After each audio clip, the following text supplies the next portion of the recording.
तो ये जो एक श्लोक है कुंती स्तुति का, ये प्राण है इस स्तुति का। क्यों? क्योंकि इस श्लोक के आलोक में दिखाई पड़ता है, दर्शन होता है माता कुंती की विमल भक्ति का, निर्मल ज्ञान का और उत्कट वैराग्य का। ये श्लोक बताता है कि माता कुंती जान चुकी हैं कि भाई ये संसार असार है। और जब संसार की असारता का ज्ञान होता है ना, फिर जीव दौड़कर भगवान के पास जाता है। जैसे उत्तरा के गर्भ पर जब चलाया अश्वत्थामा ने ब्रह्मास्त्र, दौड़कर गई, पाहि पाहि महायोगिन देवदेव जगतपते, कि नाथ मेरी रक्षा करो। यहां तो सब एक दूसरे के खून के प्यासे हो रहे हैं, एक दूसरे के प्राणों के प्यासे हो रहे हैं सब, यहां कौन किसकी रक्षा करेगा? क्यों? सब ये तो सब छलावा है, सब छलावा है। आप ही हैं, सार भी आप हैं, सत्य भी आप हैं, इन अनेक में भी आप हैं, एक भी आप ही हैं। मैं तो दौड़कर आपके पास आई हूं, आप मेरी रक्षा करिए, आप मुझे अपनी चरण शरण प्रदान करिए।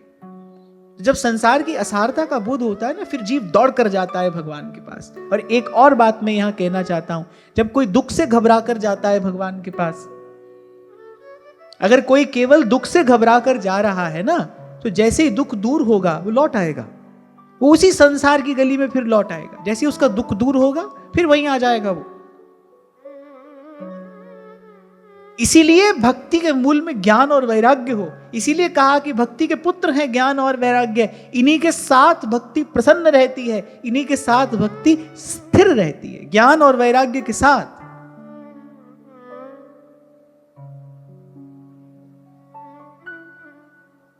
और जब संसार के स्वरूप का ज्ञान होता है तब संसार से वैराग्य होता है। कपड़ा बदलने से नहीं होता है, माला तिलक लगाने से नहीं होता है, पोथी पत्री पढ़ने से नहीं होता है। संसार के स्वरूप का ज्ञान होने से संसार से वैराग्य होता है। और कल मैंने आपसे कहा था ज्ञान का स्रोत क्या है, ज्ञान कहां से होता है? गुरु बिन ज्ञान कहां से पाऊं? बात कबीर अपने मन से कह रहे हैं, अरे मन, गुरु बिन ज्ञान कहां से पाऊं?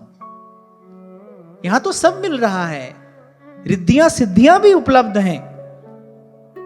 आप जप करो, तप करो, व्रत करो, अनुष्ठान करो, आपको रिद्धियां सिद्धियां मिलेंगी।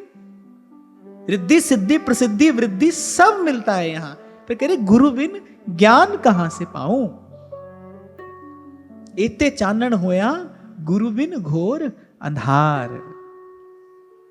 इसीलिए कबीर कह रहे हैं सतगुरु मिला तो सब मिला, नहीं तो मिला न कोई। मात पिता सुत बांधवा, ये तो घर घर हो, ये तो घर घर हो। गुरु मिला माने ज्ञान मिला, ज्ञान मिला माने संसार छूटा।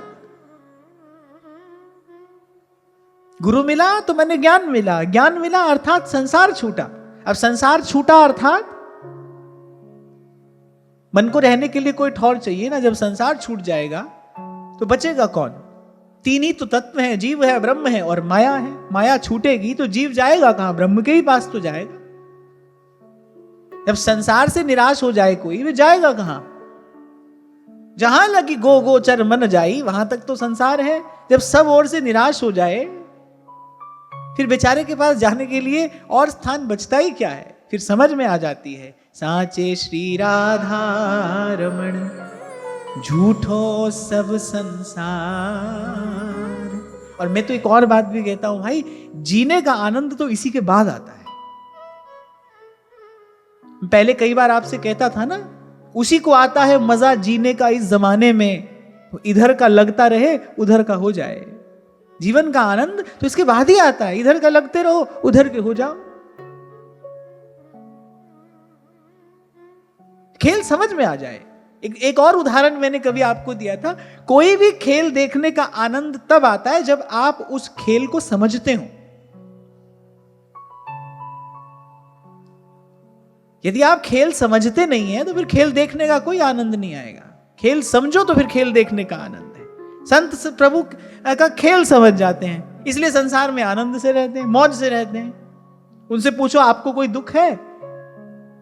दुखालयम अशाश्वतम, इस दुख रूप संसार में आप रहते हो। संतों से पूछो आपको कोई दुख है? हमको कोई दुख नहीं है। कछु लेना न देना, मगन रहना। उनसे पूछो कोई कष्ट है? बोले ना कोई कष्ट नहीं है। मन मस्त भया, मन मस्त भया, मन मस्त भया, अब क्या? कोई तकलीफ हो? लेना ना काहू से दोस्ती, ना काहू से बैर, वो आनंद ही आनंद है। क्यों? क्योंकि खेल समझ में आ गया है। ऐसे में देखता हूं कि ऐसे मान लो क्रिकेट देखने का शौक होता है लोगों को और बड़ा भारी होता है। अच्छा, मुझे तो आज तक ये बात समझ में ही नहीं आई भाई क्या देखते हैं उसमें। चलो ठीक है, देखने वाला देखता है, एक आंख गड़ा के रहता है बिल्कुल टेलीविजन पर। कई बार तो हार जीत कोई और रहा होता है और यहां व्यक्ति को हार्ट अटैक आने को हो जाता है। ऐसे पगला जाता है व्यक्ति देखते देखते। तो वो सब क्यों हो रहा है? क्योंकि भाई उसको खेल समझ में आ रहा है। अब मेरे जैसे व्यक्ति को बैठा हो तो मुझे खेल ही समझ में नहीं आता, मैं क्या देखूंगा, क्या समझूंगा? इसलिए कभी देखा नहीं, क्योंकि समझ में ही नहीं आता। या फिर ऐसा कह लो कि मैं समझना ही नहीं चाहता। और मैं क्यों समझना नहीं चाहता? क्योंकि मुझे ये खेल समझ में आ गया है कि भाई तमाशे में तमाशा है, यहां कुछ भी रहेगा नहीं, ये तो सब आ रहा है और जा रहा है। पर्दे पर कोई घटना घटी, देखने वाला हंस दिया, फिर पर्दे पर कोई घटना घटी, देखने वाला रो दिया, जबकि हो कुछ नहीं रहा है, घट कुछ भी नहीं रहा है। वो जो पर्दे पर घट रहा है वो भी 2 क्षण की बात है, और वो जो हंसना रोना है वो भी 2 क्षण की बात है। यही तमाशा तो हो रहा है यहां, आप देखो। हमारा वेदांत दर्शन यही बात तो कहता है, दृष्टा बन के केवल देखिए तो तमाशा हो रहा है। कुछ भी ठहर नहीं रहा है यहां पर, कुछ भी नहीं ठहर रहा है। बाहर तो क्या देखोगे, आपका मन देखो कहीं एक जगह ठहरता है? कहीं नहीं। ना हंसने में ठहरा, ना रोने में ठहरा, ना सुख में ठहरा, ना दुख में ठहरा, ना सुख ही ठहरा, ना दुख ही ठहरा। तमाशा हो रहा है। और जब तमाशा समझ में आ जाता है फिर लगता है भाई जब यहां पर कुछ स्थिर है ही नहीं। कबीर कहते हैं, अरे काची काया मन अथिर, कच्ची काया है, अस्थिर मन है, तो यहां परिश्रम क्यों करना है? यहां अपना तन मन ऊर्जा शक्ति समय लगाना ही क्यों है? राम सिमर, राम सिमर, एही तेरो काज है।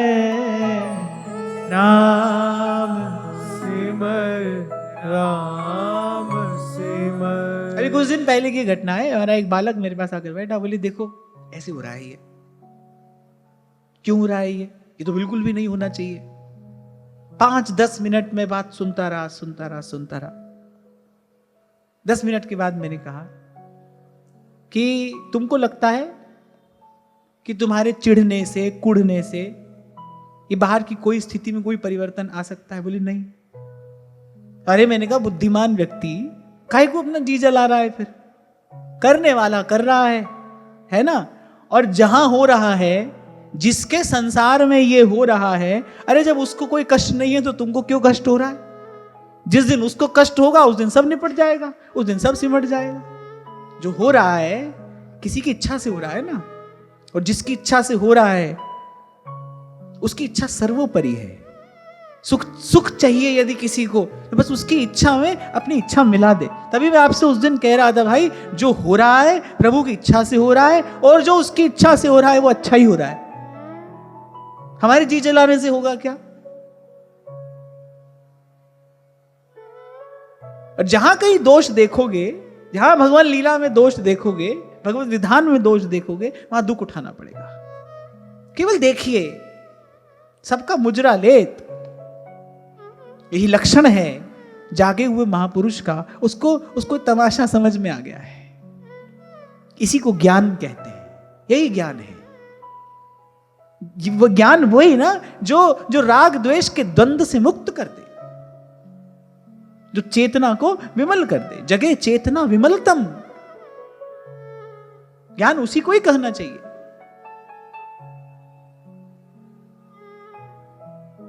तो ये शब्द बता रहे हैं, माता कुंती के ये शब्द बता रहे हैं।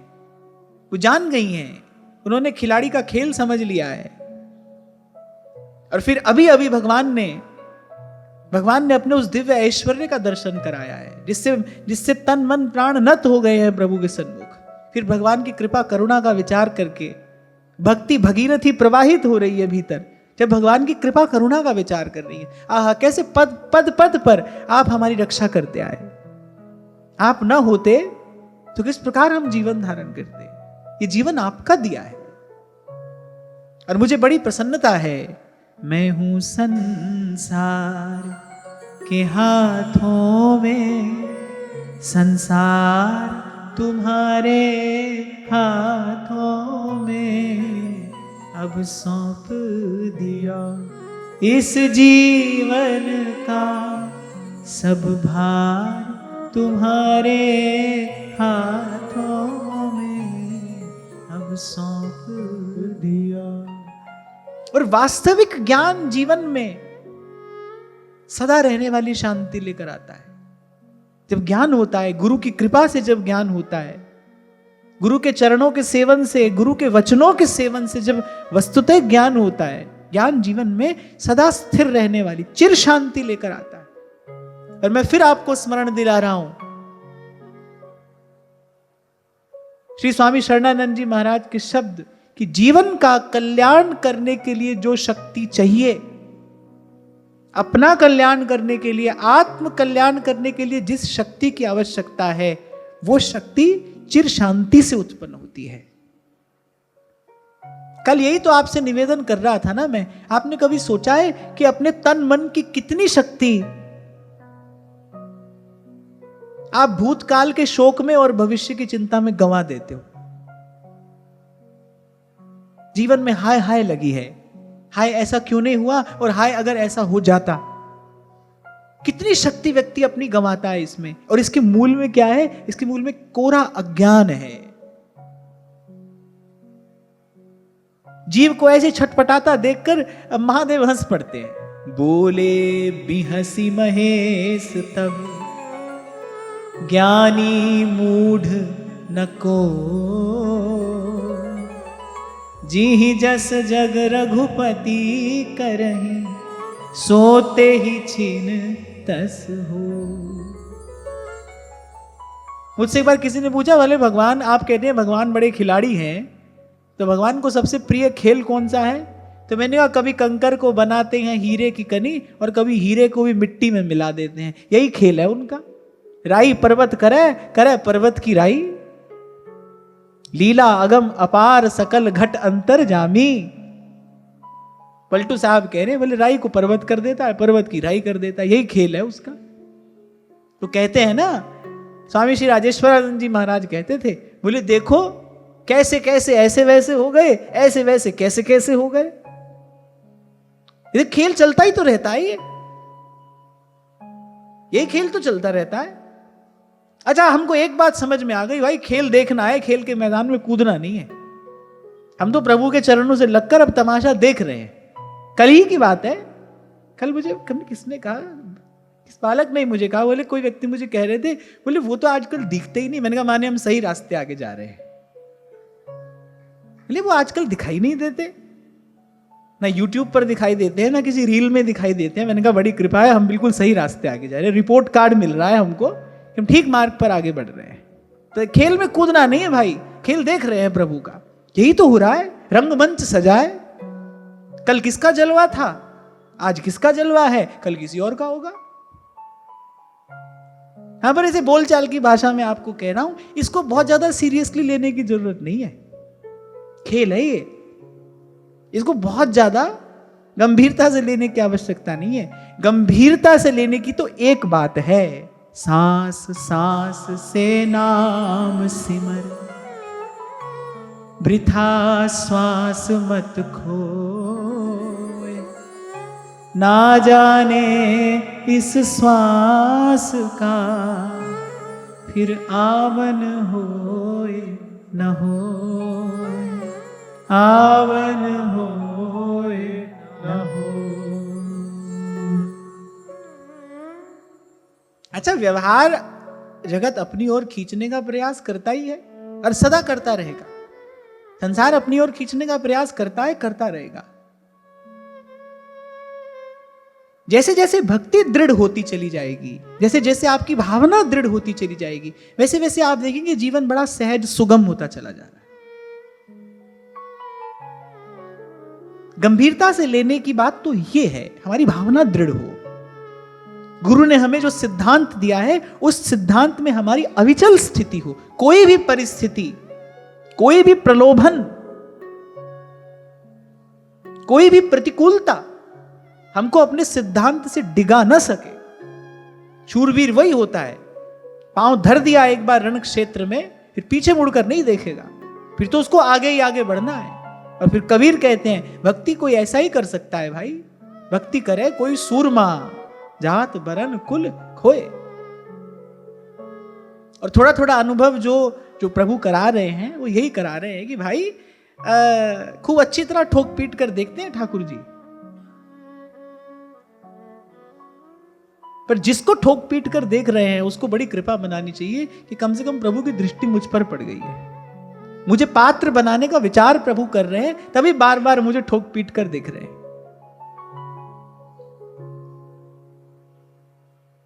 तो माता ने कहा, अरे आप तो अकिंचनों को दर्शन देते हैं, जात बरन कुल खोए, जिसका केवल एक परिचय हो, जो ना बड़ा हो ना छोटा हो, न ज्ञानी हो ना मूढ़ हो, न समृद्ध हो ना दरिद्र हो, जिसका केवल एक परिचय हो, जो आपका हो। त्वयि धृतासव स्वाम विचिन्वते, जो बस अपने आप को केवल आपका मानकर चल रहा हो, उसका यही परिचय हो। ये शब्द मुझे बड़ा प्यारा लगा कि आप अकिंचनों को दर्शन देते हैं, उन्हीं को दिखाई देते हैं। त्वाम अकिंचन गोचरम। माता कुंती ये नहीं कह रही कि आप अकिंचनों को दर्शन देते हैं, बोले आप अकिंचनों को ही दिखाई देते हैं। अकिंचनों के पास ही वो नेत्र हैं जिनसे आपका दर्शन होता है। और अकिंचन माने किसी भी प्रकार के अभिमान से सर्वथा रहित। तृणादपि सुनीचेन तरोरपि सहिष्णुना अमानिना मानदेन कीर्तनीय सदा हरि। और भाई इस संसार में व्यवहार के मध्य रहते हुए इस स्थिति को साधे रहना नित्य प्रति एक युद्ध करने जैसा है, कोई सरल नहीं है ये। इस स्थिति को साधे रहना क्यों? क्योंकि वो जो हमारा मिथ्या अभिमान है उस पर बार बार चोट लगेगी, उस पर बार बार चोट लगेगी। अपने आप को उस समय साधे रहना ये बिल्कुल युद्ध लड़ने जैसा है। और इस युद्ध को लड़ने का साहस, इस युद्ध को लड़ने की शक्ति, इस युद्ध को लड़ने का उत्साह प्राप्त होता है निरंतर सत्संग से। जो निरंतर लगा रहेगा इस साधन में, जो निरंतर सत्पुरुषों के सानिध्य का सेवन करता रहेगा, उसी को इस युद्ध को लड़ने की शक्ति, सामर्थ्य, उत्साह प्राप्त होगा। हाँ, पर यह मैं आपको अपने छोटे से अनुभव से कह रहा हूं कि बिल्कुल नित्य प्रति एक युद्ध लड़ने जैसा है। व्यवहार अपनी ओर खींचता है, मन की गति अपनी ओर है, बुद्धि कहीं और लेकर जाती है। अच्छा, और यदि आपके पास कोई प्रतिभा हो, आपके पास कोई गुण हो, तो ध्यान देना ये युद्ध और कठिन हो जाता है। जिस व्यक्ति के पास सुंदर शब्द भी हो, एक उदाहरण दे रहा हूं मैं आपको, जिस व्यक्ति के पास सुंदर शब्द भी हो, जिस व्यक्ति के पास सुंदर विचार भी हो, और जिस व्यक्ति के पास अपनी बात को कहने का साहस भी हो, सामर्थ्य भी हो, उस व्यक्ति को यदि मौन रहने के लिए कह दिया जाए तो वो मौन रहना उसके लिए युद्ध लड़ने जैसा है कि नहीं? जिसके पास सुंदर विचार भी हैं, जिसके पास सुंदर शब्द भी हैं, और जिसके पास अपनी बात को कहने का साहस भी है, उस व्यक्ति को कहा जाए यदि आपको मौन रहना है तो भाई उसके लिए बड़ा कठिन है। तो थोड़ा गुण हो, थोड़ी प्रतिभा हो, फिर तो भाई ये लड़ाई और कठिन हो जाती है, क्योंकि गुणवानी संसार है। अगर आपके पास गुण होगा, प्रतिभा होगी, तो आपके पास प्रलोभन भी अधिक आएंगे। जैसे कोई रूपवान व्यक्ति हो तो भाई रूपवान व्यक्ति को तो और संभल के रहना चाहिए, उसको तो अपने चरित्र की रक्षा करने के लिए और प्रयास करना पड़ेगा संसार में रहते हुए। गुण होगा तो भाई संसार के मान सम्मान से बचने के लिए आपको बड़ा धीर गंभीर होना पड़ेगा। इसलिए मैं कह रहा हूं भाई, ये शक्ति कहां से प्राप्त होगी? निरंतर सत्संग से, सतत सत्संग से। यहां पर एक बात निश्चित है, किसी भी प्रकार का अभिमान का यदि लेश रहे, कुछ भी आप प्राप्त करें यहां पे, पर श्री कृष्ण का अनुभव नहीं होता। क्यों? क्योंकि वो तो स्वयं कह रहे हैं भाई हम भी ऐसे ही हैं निष्किंचन से। भगवान कह रहे ये बात, षडैश्वर्य पूर्ण भगवान का ही वाक्य है श्रीमद् भागवत में। भगवान कह रहे भाई हम तो अकिंचन है और अकिंचन ही हमको प्रिय है। माता रुक्मिणी से ये बात कही, द्वारिकाधीश ने बोली अरे कहा आप हमारे पास में आ गई। भगवान ने कहा देखो हमारे भक्त देखो कैसे हैं, सुदामा जैसे हमारे भक्त हैं। अरे ऐसे हमारे भक्त हैं और हम भी ऐसे ही हैं, कहां आप हमारे पास में आ गई? आप साक्षात लक्ष्मी हैं और मैं एक निष्किंचन। अब और निष्किंचन भी क्या, भगवान कह रहे हो भक्तन को दास और अपने भक्तों का सेवक हूं मैं तो माता रुक्मिणी ने कहा बोले कहीं हमसे रूठ तो नहीं गए, कैसी बातें कर रहे हैं आप हमसे? हमारे पास जो है ना, माता रुक्मिणी ने कहा कि हमारे पास जो है वो आपके श्री चरणारविंद के निरंतर सेवन का ही तो प्रसाद है। क्योंकि सब सुख, सब गुण, सब संपदा, सब विभूति, सब ऐश्वर्य, उसका मूल तो हे नाथ आपके चरण कमल है। लेकिन भगवान ऐसे हैं, भगवान ऐसे ही है। इसीलिए अनेक अनेक स्तुतियों से ज्यादा प्रिय उनको ब्रजवासियों की गाली है। अनेक अनेक स्तुतियों से प्रिय उनको ब्रजवासियों की गाली है। उत्तमोत्तम व्यंजन भक्त सजा कर बैठे हैं और वहां वो ब्रज की गोपियों के यहां चुरा चुरा कर माखन खा रहे हैं। ऐसे ही है भगवान। तो आगे माता कहती हैं नमो किंचन वित्ताय निवृत्त गुणवृत्तये आत्मा रामाय शांताय कैवल्य पतये नमः। विमल ज्ञान प्रकट हो रहा है इन शब्दों में। सबसे पहले कहा नमो अकिंचन वित्ताय, बोले आप निर्धनों के धन हैं। सूरदास कहते हैं ना, सुनेरी मैंने निर्बल के बलराम। निर्बल का बल है, निर्धन का धन है।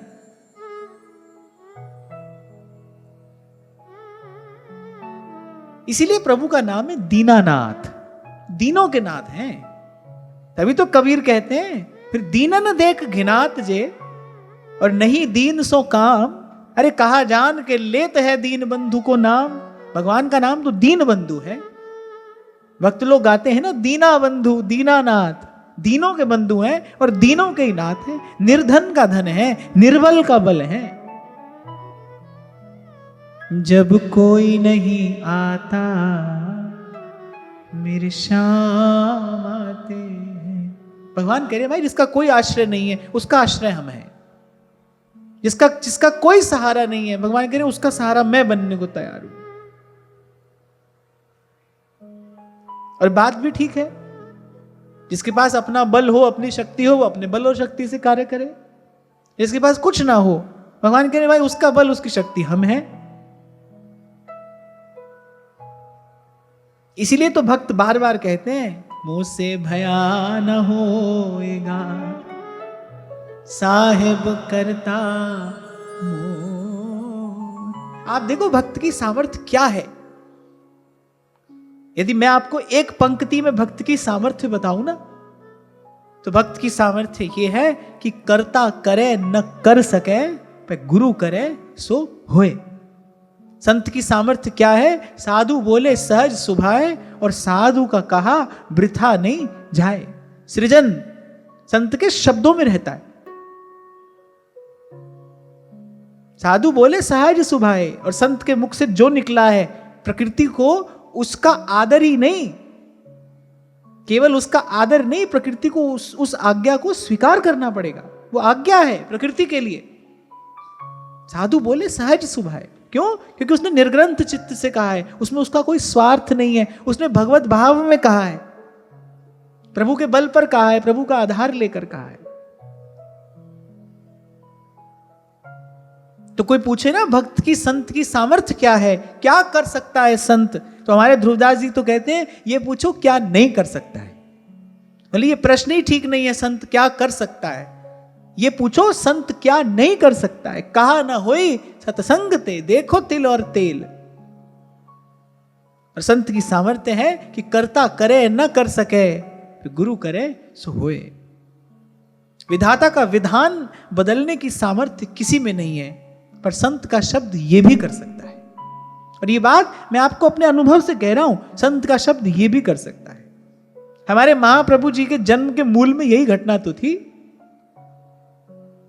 जब तारा रानी के पास आए नृसिंह आश्रम जी, और उन्होंने महाप्रभु जी के पिताश्री से कहा कि अरे आप तो इतने बड़े ज्योतिषी हैं, प्रकांड पंडित हैं आप, ज्योतिष शास्त्र के ऐसे अद्भुत ज्ञाता हैं आप तो जानते हैं संतान का सुख आपके भाग्य में नहीं है। और तभी श्री तारा रानी ने कहा, बोले अगर सब कुछ भाग्य का ही लिखा होता है, फिर संतों की महिमा क्या है, फिर आपकी पूजा क्यों हो रही है? क्यों भगवान ने कहा है मोते अधिक संत करे लेखा, क्यों कहा है राम ते अधिक राम करि दासा? भगवान के भक्तों की महिमा भगवान से भी अधिक क्यों है, फिर आपकी महिमा क्या है? लग गए श्री तारा रानी के शब्द नृसिंह आश्रम जी के हृदय पर लग गए। उन्होंने कहा भाई बात तो ये देवी सही कह रही है कि यदि सब कुछ भाग्य का ही लिखा होता है, भाग्य के लिखे से ही सब हो रहा है भाई, फिर कृपा का, फिर आशीर्वाद का अर्थ क्या है? और फिर भगवान ने संतों का ही मान बढ़ाया ना, भक्तों का ही मान तो भगवान ने बढ़ाया। भगवान ने कहा ठीक है, ये भी ठीक है कि इनके भाग्य में संतान का सुख नहीं है, पर आप भी तो इनके द्वार पर पहुंच गए हैं, दीजिए इनको आशीर्वाद। और आपके आशीर्वाद को पूर्ण करने के लिए, आपके आशीर्वाद को सफल करने के लिए हम स्वयं आएंगे। और संत जब देता है, संत के हाथ से जब कुछ मिलता है तो वो अद्भुत ही होता है, वो अद्भुत होता है। तेरी बख्शना मेटे कोई, सतगुरु का दिलासा, सतगुरु का दिलासा, तेरी बख्श ना मेटा कोई। तो कहा हे नाथ आप निर्धनों के धन है, आपको मैं प्रणाम करती हूं। यहां माता ने यह बता दिया कि भाई कोई निर्धन हो, दीन हो, हीन हो, पर निराश ना हो, उसके लिए प्रभु है, उसके लिए प्रभु है। और फिर जब लग गज बल अपनो बरत्यो, नेक सरयो नहीं काम। गज लगाता रहा अपना बल और ग्राह खींच कर ले ही जा रहा है। और जब गज ने देखा ना भाई कि अब अपनी शक्ति से कुछ नहीं होगा, अब तो प्राण संकट में आ ही गए हैं, अब तो जीवन गया हाथ से, बस वहीं से तोड़ा एक कमल का पुष्प और भगवान को लक्ष्य करके निवेदन कर दिया। जब लगे गज बल अपनो बरत्यो, नेक सरयो नहीं काम। निर्बल है बलराम पुकारे, आए आधे नाम, आए आधे नाम। सुनेरी मैंने निर्बल के बलराम, सुनेरी मैंने निर्बल के बलराम। इसलिए भक्त कहता है भाई हमको अपना बल, अपनी सामर्थ्य चाहिए ही नहीं, हमारा बल तो प्रभु है। और जीवन में वास्तविक शांति कब आई जाननी चाहिए? जब कोई किंतु परंतु ना रहे जीवन में। जब तक मन कुछ किंतु परंतु में लगा है, तब तक मन कहां शांत है? बहुत विचार करने की बात है ये। हम शुभ संकल्प करते हैं लेकिन हम उसको पूर्ण नहीं कर पाते। हम भजन का संकल्प करते हैं, हम विचार करते हैं कि भाई हम साधन करेंगे, लेकिन हम उसको पूरा नहीं कर पाते। क्यों? क्योंकि मैंने कहा संकल्प को पूर्ण करने के लिए जो शक्ति चाहिए वो तो शांत मन से उत्पन्न होती है, और मन शांत नहीं है। मन किंतु परंतु कर रहा है, मन गुण दोष देख रहा है, मन मोह शोक चिंता से ग्रस्त है। अशांत मन तो दुर्बल मन है, और दुर्बल मन शुभ संकल्प कैसे पूरा करेगा?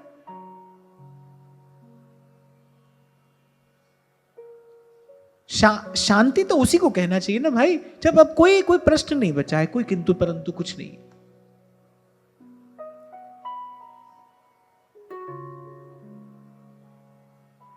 और शांति प्रसाद है ज्ञान का ही। ज्ञान ही जीवन में शांति लेकर आता है। तभी गीता में भगवान ने कहा, नहीं ज्ञानेन सदृशम पवित्र में विद्यते। और घूम कर फिर कर सब बात कहकर सुनकर आना तो गुरु के चरणों में ही पड़ेगा। सब बंधन तोड़ने वाला, अंतःकरण को शुद्ध करने वाला, विमल निर्मल करने वाला जो ज्ञान है, उसकी धारा तो भाई वहीं से प्रस्फुटित हो रही है ना। उस धारा का स्रोत तो गुरु के चरण ही है ना। कहीं से भी आरंभ कर लो, आना तो वही पड़ेगा। और मुझे लगता है कि फिर देर क्यों करनी। सेवक जी महाराज तो कह रहे, प्रथम ही सेवाऊं गुरु के चरण, जिन्हें धर्म कहो सब करण, नाम प्रताप बताइयो। सबसे पहले गुरु के चरणों का ही सेवन क्यों ना किया जाए। इसीलिए आध्यात्म जगत में ये सिद्धांत है कि यहां मंगलाचरण गुरु के चरणों में प्रणाम करके ही किया जाएगा। गुरु के चरण ही है प्रणम में, गुरु के चरणों की पूजा से ही मंगलाचरण किया जाएगा अपनी इस यात्रा का। आत्मविद चरणार्चनम, गुरु के चरण। तुलसी बाबा ने मानस गाई, पर पहले गुरु के चरणों की भाव से भरकर स्तुति की है। तो तुलसी बाबा तो एक और बात कहते हैं, जे गुरु चरण रेणु सिर धरही, तेजन सकल विभव बस करही।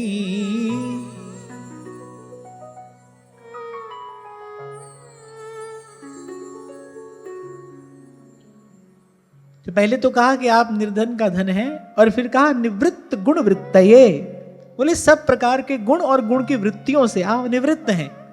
गुण कितने हैं? 3, सत्व रज और तम। और फिर उन 3 गुणों की अनेक अनेक वृत्तियां हैं, काम क्रोध लोभ मोह अहंकार, ये सब गुणों की वृत्तियां ही तो हैं।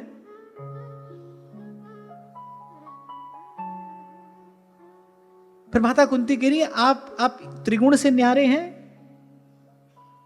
और उन त्रिगुणों के उनकी जितनी वृत्तियां हैं उन सब से भी आप निवृत्त हैं। माने कहने का तात्पर्य क्या है? निर्गुण और न्यारे, आपके जैसे बस आप ही हैं। आपसे अधिक शुद्ध कौन हो सकता है? आपसे अधिक पवित्र और कौन है? आपका नाम अपवित्र को पवित्र करने वाला है, मैले कुचैले को निर्मल कर देता है। आपका नाम, चेतना विमल हो जाती है जीव की। वो मैली कुचैली चेतना जन्म जन्म से जो विषय वासना में लिप्त है, सारा मैल धुल जाता है प्रभु का नाम रटते रटते, केवल नाम जपते जपते।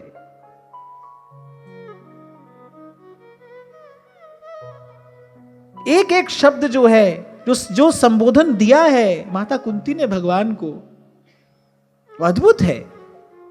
पहले तो कहा आप निर्धनों के धन हैं, और फिर कहा निर्गुण है, न्यारे हैं, और फिर कह रही हैं आत्मा रामाय शांताय कैवल्य पतये नमः। आत्मा राम। अच्छा, भगवान के इन नामों की महिमा क्या है? आप भगवान के आत्मा राम इस नाम का यदि आप कुछ देर के लिए चिंतन करेंगे तो आप अपने भीतर एक अद्भुत शांति का अनुभव करेंगे। आत्मा राम है भगवान, अपनी आत्मा में, अपने निजानंद में, अपने निज स्वरूप में सदा रमण करने वाले। भगवान की कृपा है क्या? सदा परिपूर्ण रूप से तृप्त रहने वाले प्रभु, अपने निजानंद में मग्न रहने वाले प्रभु, सबसे निर्लिप्त रहने वाले प्रभु भी दौड़ कर आ जाते हैं अपने भक्त की पुकार पर। यह भगवान की कृपा है। तभी महाप्रभु कह रहे भाई, यद्यपि सकल लोक चूड़ामणि दीन अपन माने। देखो भाई, एक प्रकार से हमारे लिए तो भगवान ने एक व्यवस्था करके रखी है ना, जो जस कर रही सो तस फल चाखा। सुख से रहना है तो अच्छा काम करो, अपने जीवन में सुख सुविधा मान सम्मान सब चाहते हो, करो पुण्य कर्म, मिलेगा तुमको। तो व्यवस्था भगवान ने करके रखी है सबके लिए, उनको तो आने की कोई आवश्यकता नहीं है। और कल भी हम इसी बात का विचार कर रहे थे ना, कि किसी राक्षस को मारने के लिए, असुर के संहार के लिए थोड़ी भगवान को आना पड़ता है। कृपा क्या है उनकी, भक्त का कष्ट नहीं देखा जाता। यद्यपि सब गुण और उनकी वृत्तियों से निवृत्त हैं, निर्लिप्त हैं, आत्मा राम है। यहां भगवान को यह संबोधन देने का तात्पर्य क्या है? जैसे कोई बहुत बड़ा आदमी अपने किसी बहुत साधारण से सेवक के बुलाने पर उसके घर के किसी छोटे से उत्सव में चला जाए, तो वो जो छोटा सा सेवक होता है ना, वो ये कहता है कि देखो आप हमारे यहां आ गए। ऐसे माता कुंती करी, अरे हैं तो आप आत्मा राम, सदा अपने निजानंद में मग्न रहने वाले, सबसे निर्लिप्त। आपको तो ना किसी से लेना है ना देना, आपका ना कोई प्रिय है ना अप्रिय है, आपको ना किसी से राग है ना द्वेष है। पर ये सब होते हुए भी कैसे आप पल पल हमारी संभाल करते रहे। माता कुंती ने कहा, कैसे भूल जाऊं मैं वो क्षण। हे दुर्योधन ने भेजा था दुर्वासा को 10,000 ब्राह्मणों के सहित, संध्या का समय, और द्रौपदी भी भोजन कर चुकी थी। और दुर्वासा जो एक क्षण में शाप देने को उद्यत हो जाते हैं, बड़ा क्रोधी स्वभाव है महर्षि दुर्वासा का, एक क्षण में जो श्राप देने को उद्यत हो जाते हैं। माता ने कहा कि उस दिन कैसी अनहोनी हो जाती। अच्छा, दुर्वासा तो चले गए थे, बोले संध्या करके आ रहे हैं, तुम भोजन की व्यवस्था करो। 10,000 शिष्य साथ में हैं। तो द्रौपदी ने एक बार कहा, अगर गोविंद होते, पुकारा नहीं था, क्योंकि द्रौपदी तो जानती थी मैं यहां वन में हूं, संध्या का समय है। द्रौपदी ने कहा क्या करूं, अब इस समय तो मुझे कोई भी मार्ग नहीं सूझ रहा है, इस समय तो कोई भी युक्ति सुझाने वाला नहीं है। बस द्रौपदी ने मन ही मन केवल इतना कहा था, अगर गोविंद होते। और वहां किसी ने द्वार खटखटा दिया, और पीछे मुड़कर देखा तो गोविंद खड़े हैं। वो पल पल, वो एक एक लीला का, वो एक एक कृपा का स्मरण इस समय माता कुंती को हो रहा है। भगवान जा रहे हैं ना, द्वारिका जाने को तत्पर है भगवान, उस एक एक लीला का स्मरण माता कुंती कर रही है। और यहां आत्मा राम कहने का प्रयोजन यही है, जो आत्मा राम है, जिनको किसी से कोई लेना देना नहीं, जिनका ना कोई प्रिय है और ना कोई अप्रिय है, जो सदा सदा अपने निजाईश्वर्य में, निजानंद में मग्न स्थिर स्थित रहते हैं, बोले वो भी हम जैसों के लिए दौड़ दौड़ कर आते रहे। क्या आपकी महिमा गाऊं, क्या आपकी कृपा करुणा का वर्णन करूं। तभी पहले कहा, नमो किंचन वित्ताय, हे गोविंद आप तो निर्धन का धन है। और मैं कहूं बलिहारी ऐसी निर्धनता पे, ऐसे निर्धन की बलिहारी है जिसके पास गोविंद जैसा धन हो। पर एक बात मैं आपको कह रहा हूं कि धन ये निर्धन का ही बनते हैं, धन ये निर्धन का ही बनते हैं। दीन बंधु ही है ये, दीन के साथ ही इनका संबंध है। क्योंकि जो श्रेष्ठ है, पहले ही कहा माता कुंती ने, बोले जिसके पास ऊंचे कुल में जन्म है, ऐश्वर्य है, श्री है, विद्या है, वो नहीं देख सकता है आपको, वो आपका अनुभव नहीं कर सकता है। बोले जो दीन है, हीन है, जो निराधार है, उसके आप आधार है। तभी तो आरंभ में मैंने आपसे कहा, आज तक प्रभु से यही मांगा, प्रभु सब दुख दूर हो जाए, सब दुख दूर हो जाए। अरे दुख हारी भगवान से मिलाने वाला तो दुख ही है, इनसे मिलाने वाला और है कौन? एक बार सोचिए, विचारिए। सदा पांडवों के पक्ष में रहे श्री कृष्ण, कितने विवश रहे पांडव जीवन में, कैसी कैसी विपदा, कैसी कैसी पीड़ा, कैसी कैसी विवशता पांडवों के हिस्से में आई। बड़ी सुंदर 2 पंक्तियां मैंने कहीं पढ़ी थी कुछ दिन पहले। कहा कि यदि जीवन में पांडवों सी विवशता आएगी, यदि जीवन में पांडवों सी विवशता आएगी, तो बोले निराश नहीं होना, फिर हिस्से में श्री कृष्ण भी आएंगे, हिस्से में फिर श्री कृष्ण भी आएंगे। रोम रोम से भक्ति भगीरथी प्रवाहित हो रही है माता कुंती की, तभी ऐसे ऐसे शब्द चुन चुन कर भगवान को निवेदन कर रही है। भगवान के नाम से भगवान की स्तुति हो रही है, भगवान के नाम से भगवान की पूजा हो रही है। नमो किंचन वित्ताय निवृत्त गुणवृत्तये। अरे जो सबसे निराला है, जो सबसे न्यारा है, वो आकर लिप्त हुआ हमारे कारण संसार के व्यवहार में दूत बनकर गए भगवान, सारथी बनकर बैठे भगवान। और सूरदास जी की तो कलम रुक जाती है लिखते लिखते, राजसुयज्ञ युधिष्ठिर कीन्हा तामे झूठ उठाई, सबसे ऊंची प्रेम सगाई, सबसे ऊंची प्रेम सगाई वगैरह। इसके बाद सूरदास जी कुछ कह नहीं पाए, अंत में यही कहते हैं, सूर क्रूर इस लायक नाही, कहाँ लग करूं बड़ाई, सबसे ऊंची प्रेम सगाई, सबसे ऊंची प्रेम सगाई।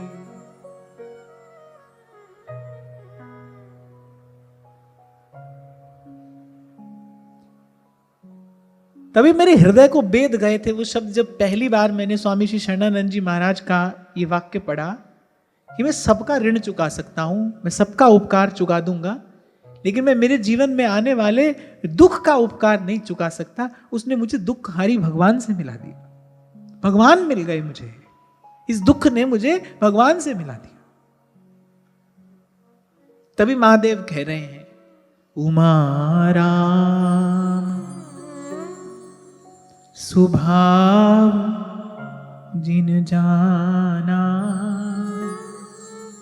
ताहि भजन तज भावना, ताहि भजन तज भावना।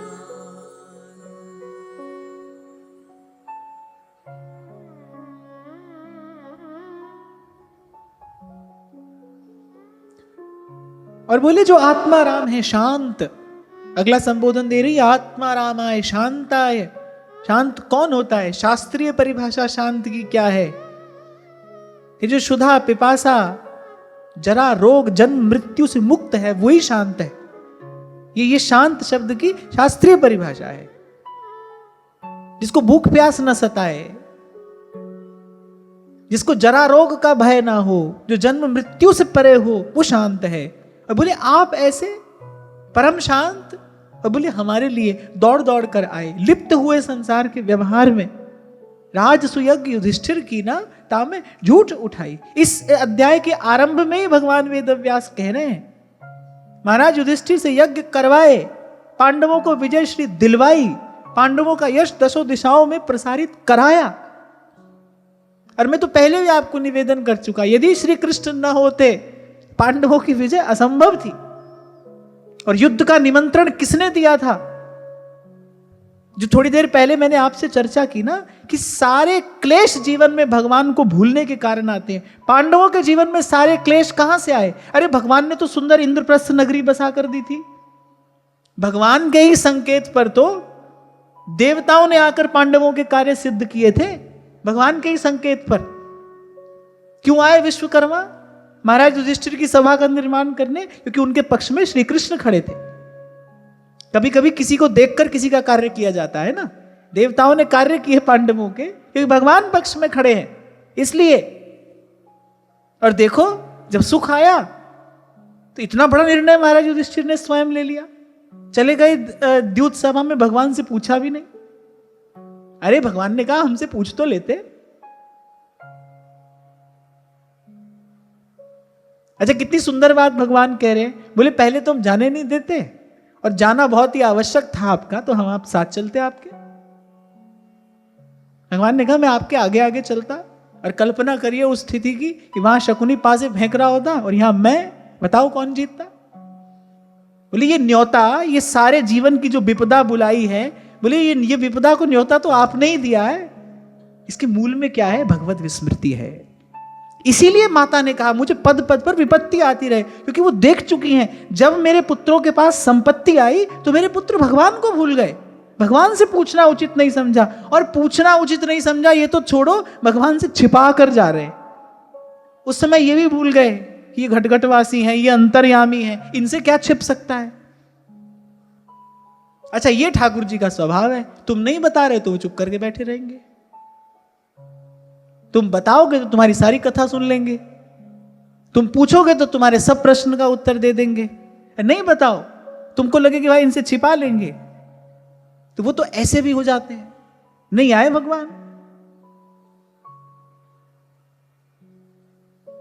भगवान ने कहा भाई कहां तक दौड़ेंगे, अब हमारी याद नहीं आएगी तो थोड़ी देर के बाद आएगी। भगवान तो तैयार ही बैठे थे, भाई जाना तो हमको है ही, जाना तो पड़ेगा। ये बेचारे हमारे बिना कहां तक की दौड़ लगाएंगे, जाना तो पड़ेगा। वो तो तैयार बैठे थे भीतर से, बोले अब नहीं बुलाएंगे तो थोड़ी देर में बुलाएंगे। और वही बात हुई, तब नहीं बुलाया, थोड़ी देर के बाद कान में पड़ गया द्रौपदी का स्वर, हे गोविंद आइए मेरी रक्षा करिए। तब दौड़ कर आए, बुलाओगे तो आएंगे। भगवान ना भूले भाई, भगवत विस्मृति ना हो।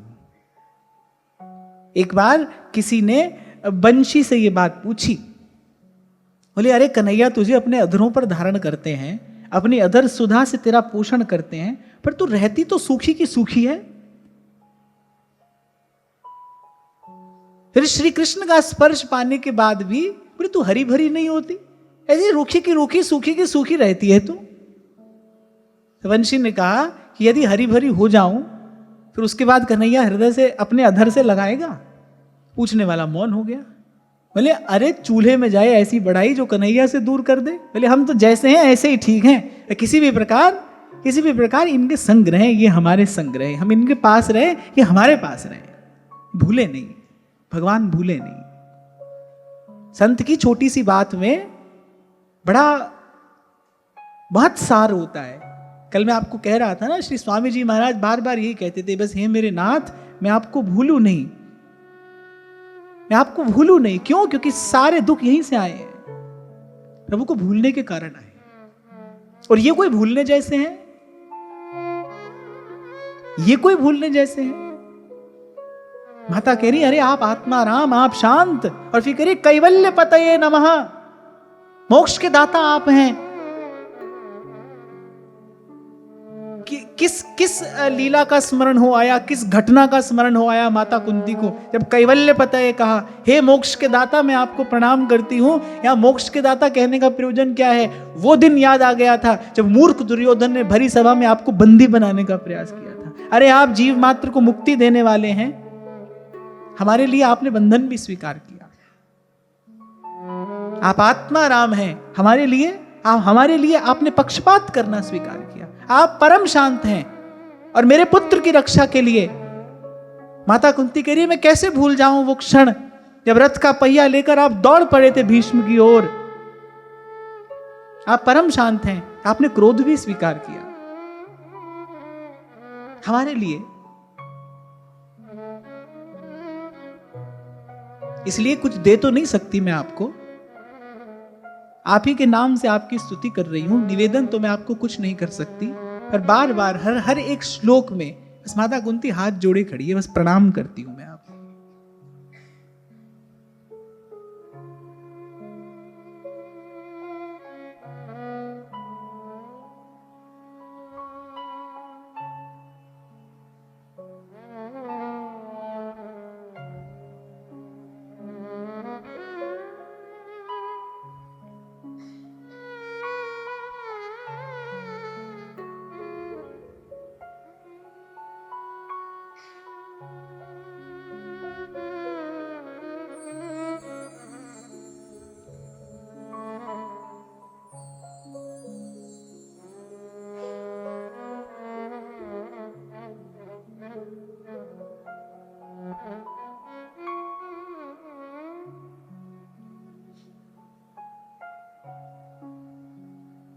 और फिर कहती हैं कि ये जो मनुष्यों की सी लीला आपने की है, पहले अनेक अनेक कारण लोग खोजते हैं, इस कारण की होगी या इस कारण की होगी, पर मैं तो केवल इतना ही समझ पाई हूं कि हम जैसे जो दीनहीन हैं, हम जैसे जो निराधार हैं, जिनके पास अपना कोई साधन नहीं है, जिनके पास अपना कोई बल नहीं है, जिनके पास अपनी कोई संपत्ति नहीं है, बोले जो हम जैसे दीनहीन है ना, केवल हम जैसे दीनहीनों की दीनता का विचार करके आपके हृदय में दया उत्पन्न होती है और आप बस दौड़ पड़ते हैं, आप कुछ विचार नहीं करते।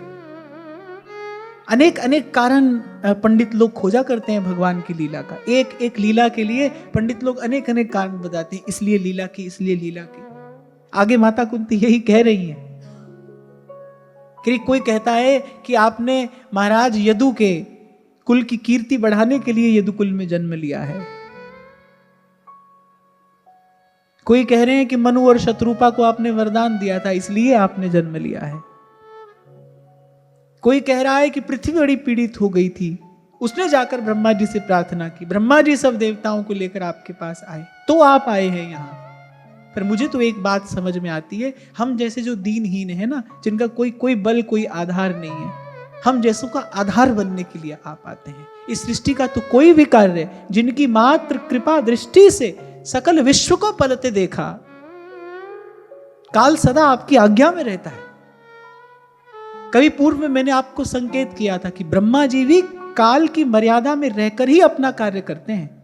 काल के भी काल यदि कोई हैं जिनकी मात्र भ्रिकुटी के भय से सागर सब तो उबलते देखा, जो काल को भी आज्ञा देने वाले सर्वेश्वर प्रभु हैं, वो यदि आते हैं, वो यदि आए हैं, बोले वो तो बस केवल दीनों के बंधु है ना, दीनों के रक्षण के लिए आते हैं, भक्तों के सुखार्थ आप आते हैं। आप केवल एक विचार करते हैं, भवेस्मिन् क्लिश्यमानानाम विद्या काम कर्म भी श्रवण स्मरणार्हाणि करिष्यन्निति केचन। बोले हम जैसे जो लोग इस संसार में अज्ञान के, कामना के, कर्मों के बंधन में पड़े हैं और पीड़ित हो रहे हैं, कष्ट पा रहे हैं, हमारी मुक्ति कैसे होगी? हम इस दुख से कैसे मुक्त होंगे? क्यों? क्योंकि हम तो कामनाओं से लिप्त हैं, साधन करने की हमारे पास न सामर्थ्य है और न वैसी योग्यता और पात्रता ही हमारे पास है। हम जैसे जीवों का क्या होगा? हम जैसे दीनहीनों का विचार करके आप आते हैं कि आप कुछ ऐसी लीला करेंगे जिस लीला का गान कर करके हम सहज ही इस भव सिंधु से पार हो जाएंगे। आपकी लीला का श्रवण करेंगे, आप में प्रीति होगी, आपके नाम में प्रीति होगी, आपके धाम में प्रीति होगी। कोई ब्रज में आता है, 84 कोस की परिक्रमा करता है, तो लीला स्थलियों का दर्शन करने ही तो जाता है कि यहां प्रभु ने ये लीला की, यहां प्रभु ने ये लीला की। आप इसीलिए तो लीला करते हैं कि आपकी लीला का स्मरण कर करके आपके नाम में प्रीति होगी, आपके धाम में प्रीति होगी, और नाम और धाम की प्रीति जीव को संसार के बंधन से मुक्त कर देगी। श्रवण स्मरणार्हाणि करिष्यन्निति केचन।